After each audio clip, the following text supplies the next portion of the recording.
สิได้ปะเจ็บปะคุ้งไปตำจ้ะพี่น้องเขาสวนหาปะคุ้งไปตำเดี๋ยวข่อยสิอ้อมไปทางนี้ได้ปะออกไปวิตาน้ำมันเป็นลุ่มแล้วอ่ะเต้ออกข้างหน้าปะข้างหน้าโอเคเดี๋ยวไปข้างหน้าขอเบิ่งสวนจังน้อยโอ้ยบ่อป่าเพิ่นถมเลยเต้นะต้นบักลำเนี่ยบักลำกำลังเป็นดอกเนาะที่นู่นเต็มอยู่บักน้าวกับบ่อืดโอ้ยก็อยู่บ้านเฮาสบายเนาะบ่อืดเนาะอยู่นั่งกินมีทุกอย่างเมื่อวานไปเห็นห้างมดแดงบ่ได้แง่ต้นบักนาวห้างนกชมสวนจ้ะพี่น้องรังมดแดงก็มีนี่แย่ออกมาก็จะมีไข่มดแดงนะคะเป็นไข่แล้วอันนี้ก็รังนกนี่เนาะมีโตปะเนาะรังนกเขาป้ากล้วยจ้ะพี่น้องว่าเอาหุ้งไปตำ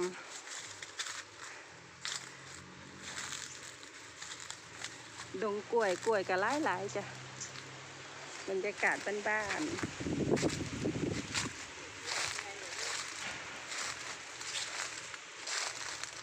ปูบะคุ้งไว้มันบ่ใหญ่เลยเด้พี่นางไปสิอ้อมไปข้างหน้าไปทางนี้แต่นี่ต้นผักติ๋วกำลังบานอยู่ข้างถนนน้องเบิ่งกล้วยเลาะบ้านกล้วยจ้ะพี่น้องบรรยากาศดีอากาศก็เย็นกล้วยชีวิตบ้านๆมาส่งหลานติเห็นจักรยานจอดแวะกันหน้ากันดอกที่ไปใส่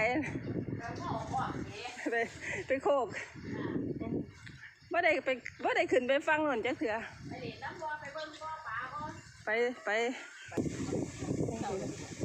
เอาไว้ในรถเอาว่างไว้ข้างๆก็ได้นักก็บ่เป็นอย่างได้ละไปขึ้นโคกน้ำบัดนี้ไปบ่อนไปสิ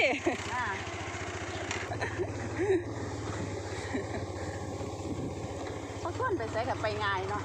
มันยากได้ละเขาป้าก็ไปยังวะเนาะเขาชวนไปย่างกับไป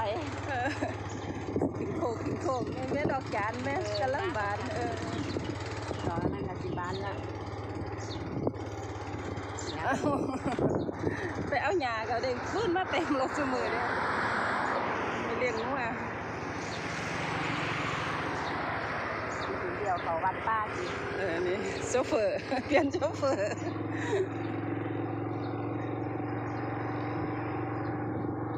เลี้ยงสูงบรรยากาศโคกับจับพี่น้อง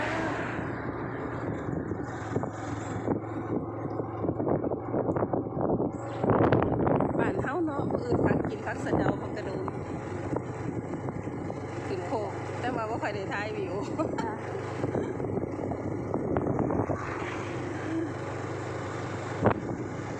เมื่อหลายบ่นั่นว่าดีคนเขาเบียดเขามีรีสอร์ทนะคะใครมาเที่ยวนะเชือกมีรีสอร์ทลูกแก้วรีสอร์ทมีที่พักยาสะดวกสบายน้ำไฟนะอ่อนแล้วเปิดหน้าบ้านจะเลื่อนเติบแต่ว่าที่เขาป่าเดี๋ยวเรื่องปิดมันเปิด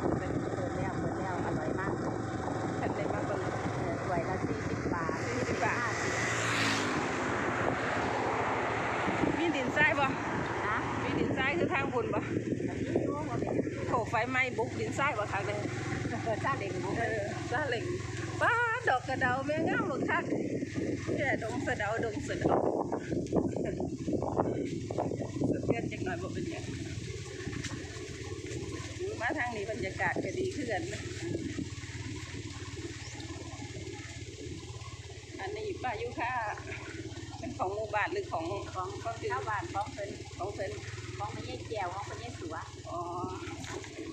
นี่บ้านโขกน้องหน้าเพิ่นโขกน้องหน้าเพิ่นเฮ็ดไว้ดีน้องนาโมเดล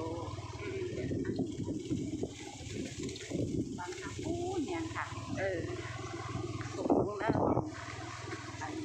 เลี้ยง สา ว่า เลี้ เลี้ ย ย ง ง งานโคกน้องนาโบเดียว มีทุกอย่าง อย่าง บรรยากาศก็ดีบ้านเราก็ต้องไปสูดคนผิด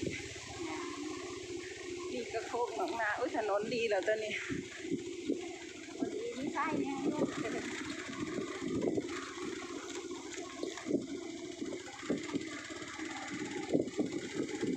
ว่าไปนั่งมาเลี้ยงอยู่แถวนี้อยู่ในบ้าน ซอยบ้าน ในบ้านอย่างเดียว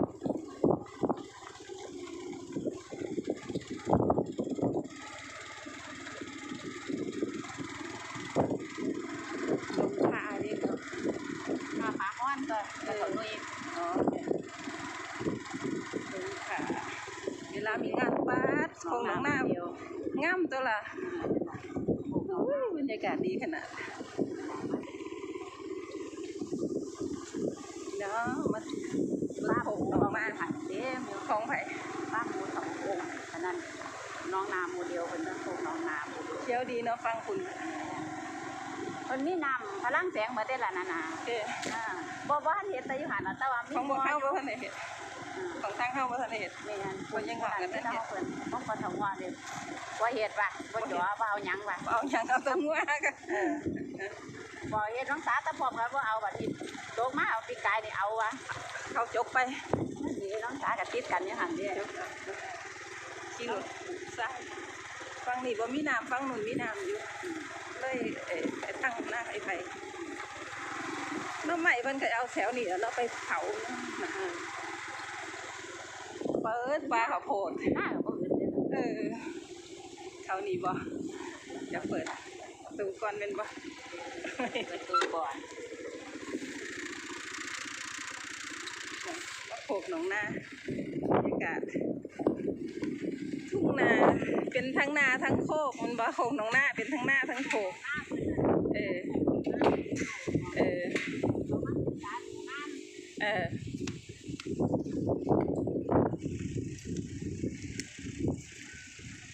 ชีวิตบ้าน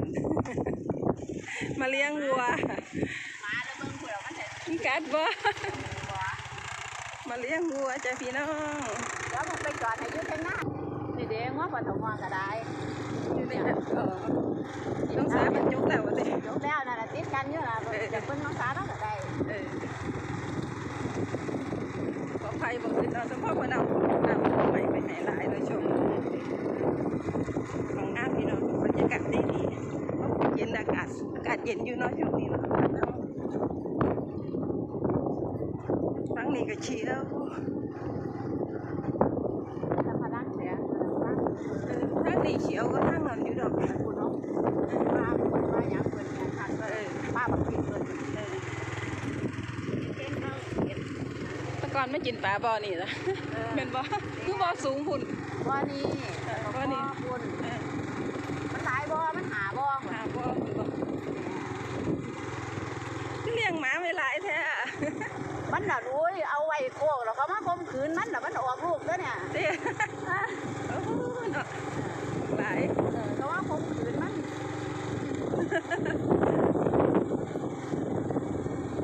มันเป็นอย่างของมันอยู่ในหน้าถามว่าอยู่ในบ้านนี่หลายก็บ่ไหวนี่ก็บ่อปลาหาบ่อปลาจังใจจกบ่อหลายเลยตะไคร่นี่จะไปขายในบน เก็บไอ้เก็บเอาตะไคร้นั่น บ่อยู่เฮียนกับบ่ได้กิน ไปพุ่นไปหาเบิ่งไปอันนั้นเฮาก็ต้องเงาะอยู่หั่น ทั้งคุณน่ะย่างกลับไปได้บ่ทะลุกันเลยมาดึงป้าเขาวโพดก่อนแบงพี่น้องมาโขกหนองหน้า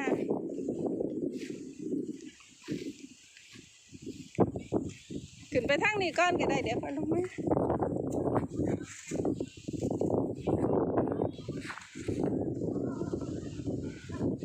สวัสดีค่ะพี่น้องมาโขกน้องนาโอ้ผักขี้เล็กไหมขี้เล็กก็มีบ่อปลาสิบ่อหาบ่อฟังไปฟาร์มงัวทางพุ่นเหมือนบ่ จะว่าลงมา น้ำนี่คือน้ำคนแต่กันเดี๋ยวออมไปพุ่น น้ำกดไปเดี๋ยวออกไปใส่ เรามีบอลไปสิบอลสิไปเบิ่งของกันไปปลาข้าวโพดตะไคร้พ่อเจ๊ไปขายปล่อยแห้งเลยนี่ เวลามีงานคอยดิ นี่เวลา เวลามีงานยังได้ใส่เนาะฟักขี้เล็กงามพอพอเขาก็แจงหมู่บ้านเก็บมาแตลอห่วยคนเก็บมาแตสมห้างพี่น้องป้าข้าวโพดเพิ่นคอกน้องนาโมเดลมีบักทั่วดินพร้อมกัดป้าหมากัดป้าต่อยคอกน้องนาโมเดลข้าวโพดกำลังเป็นฟักจ้ะพี่น้องนี่2 ตัวเตี่ย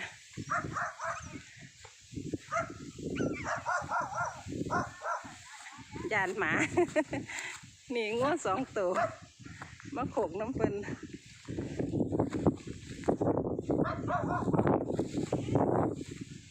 ปุ๊บบ่อไปหาบ่อขนาดเลี้ยงปลาจ้ะพี่น้องทั้งโขกทั้งปลาทางนี้ไม่มีน้ำอ่างจ้ะขี้เล็กกันไม่หลายวัวไป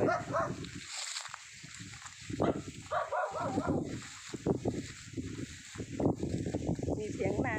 จ้า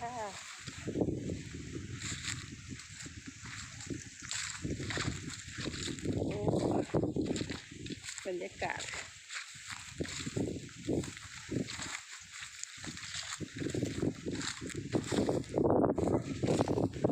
นาน้องชายโอ้ย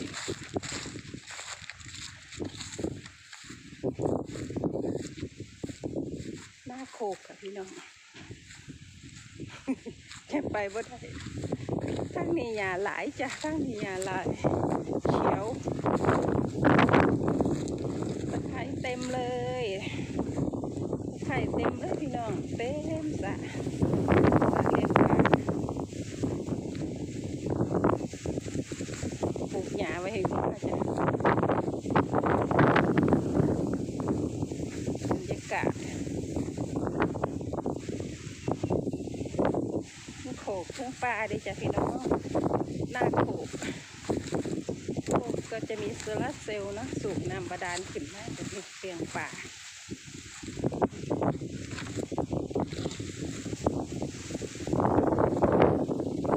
เตียงนา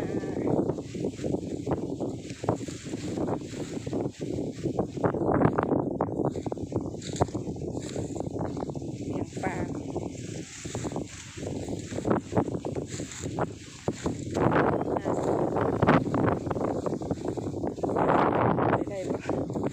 น้าหนองไส้จะพี่น้องอยู่ทางนี้โขกปลาไม่เคยขึ้นมาเลย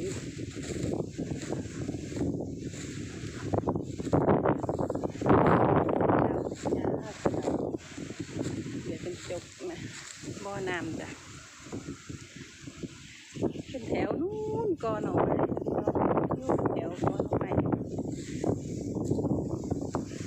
นานี่สะเดาออกดอกหลายแต่ว่าต้นนี้คนมีสัญญอดจ้าหลอกป้าหลอกโอ้ลกมากเลยจ้ะขอบคุณทุกคนที่รับชมนะคะ